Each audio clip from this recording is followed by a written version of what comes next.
काल देखील समोर येईल। परभणीच्या सोनपेठ गटातनं राष्ट्रवादीचे विटेकर हे विजयाच्या उंबरठ्यावर। राष्ट्रवादी आमदार राजेश विटेकरांचे बंधू श्रीकांत विटेकर या ठिकाणाहून विजयाच्या उंबरठ्यावर आहेत। पैठणमध्ये नवगाव गटातून शिंदेंच्या शिवसेनेचे पोपट औटे आघाडीवर आहेत। पैठणमध्ये नवगाव गटातनं शिंदेंच्या शिवसेनेचे पोपट औटे हे आघाडीवर आहेत।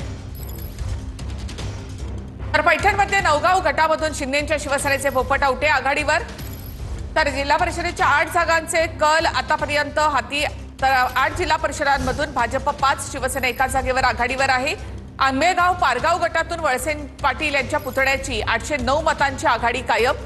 विवेक वळसे हे 809 मतांनी आघाडीवर आहेत। तर आंबेगाव पारगाव या गटातनं वळसेंच्या पुतण्यानं आघाडी घेतली 809 मतांची। विवेक वळसे हे 809 मतांनी तिथे आघाडीवर आंबेगाव या ठिकाणी।